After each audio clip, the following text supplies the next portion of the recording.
The crisis, whichever one it is, the threat or the actuality of war, the oppression of particular groups and particular social grievances. In the last 20 years, this prior attention field has been held by, first, the nuclear disarmament movement, and since, the environmentalists. It is difficult for socialists not to feel irritated because the urgency is the mark of non-comprehension of what the problem is about. And I think that's something that I'm going to try and address in a minute. The environment, in inverted commas, has been the great discovery of the past decade. It has been treated as if it actually were a territorial discovery, that is, made a colony at once, with a government department to supervise its affairs and a capitalist class looking for ways to make a profit from it. The discoverers themselves have lectured on their finds and warned incessantly of the dangers from this dark continent. The socialist analysis of the world made environment paramount long before it gained this popular currency. For us, it means the influence of the structure of society, which includes man's relationship with nature. For environmentalists, it means putting that relationship on a separate footing to which society is expected to adjust if a good enough or fearful enough case is made. I'm sure you can see the parallels here. What this comes to in practice is seeking social reforms and making demands for which there is no hope of fulfillment within the capitalist system. And you see there how they are observing hopefully exactly what I'm trying to say here, and within this system you can expect environmental damage to be catastrophic and ongoing. I'll continue. As an example, the environmentalists have attacked economic growth as an antithetical to human well-being. Now a crisis involving inflation, trade depression and large-scale unemployment, this was the mid-70s, has caused growth to run down. How many of them would say this is what they wanted? One more brief thing. Another header, beginning of an article here. Long before pollution became a popular cause, an ecology a fashionable term, the socialist indictment of capitalism included the waste that is inseparable from market production. A minority in society own the means for production, that is the land, raw materials, factories, communications and so on. Through this ownership they are able to buy from the majority, the working class, their working ability. So you can see nothing much has changed. This is an article from the Daily Telegraph that they highlighted that was printed in 11th of July 74. And they're talking about Poland. Contamination here is about twice the level normally tolerated in Poland, or for that matter in the West. Again, 100 miles east of Warsaw, I saw trees destroyed or badly damaged for 20 miles by nitrogenous fumes from a huge fertilizer plant. That's ironic, isn't it?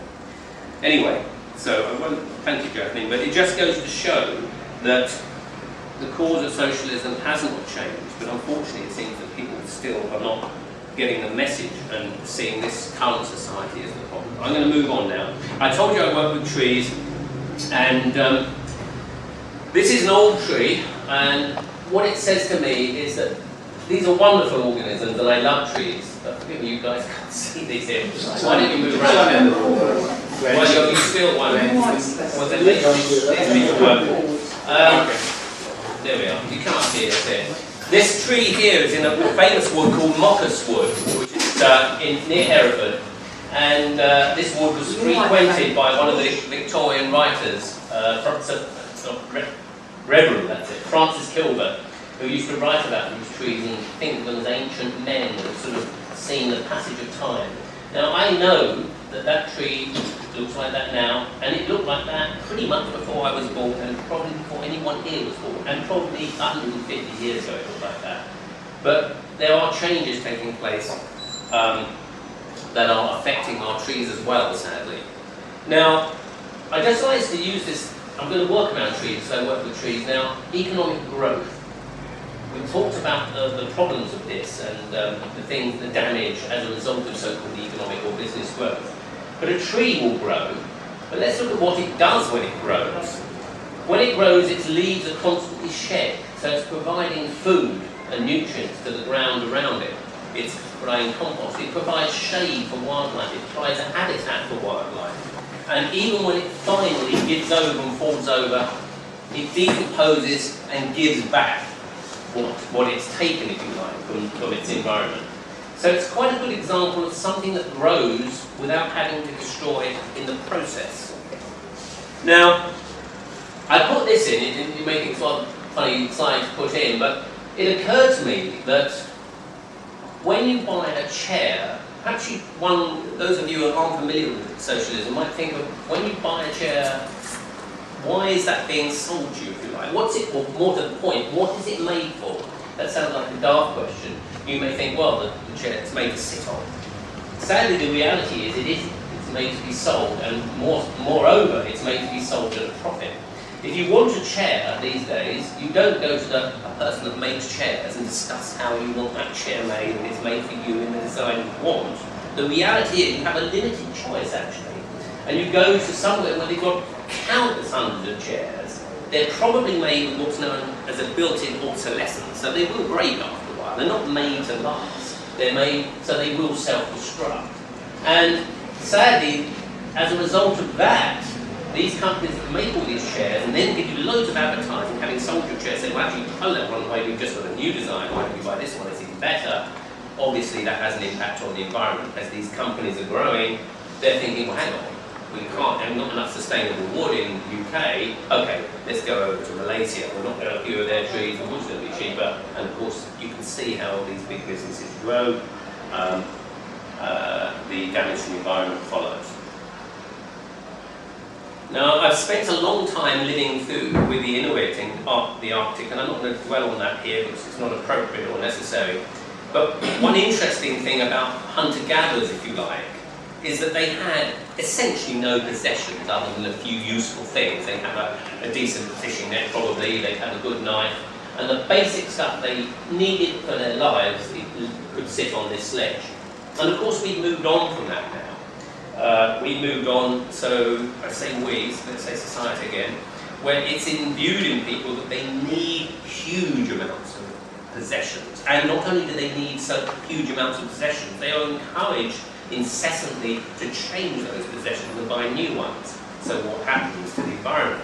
They have to get rid of them. So they're put in landfill, they're disposed of, often in a poor way, and therefore the environment suffers, as we know, with landfill and all the other problems that we're seeing.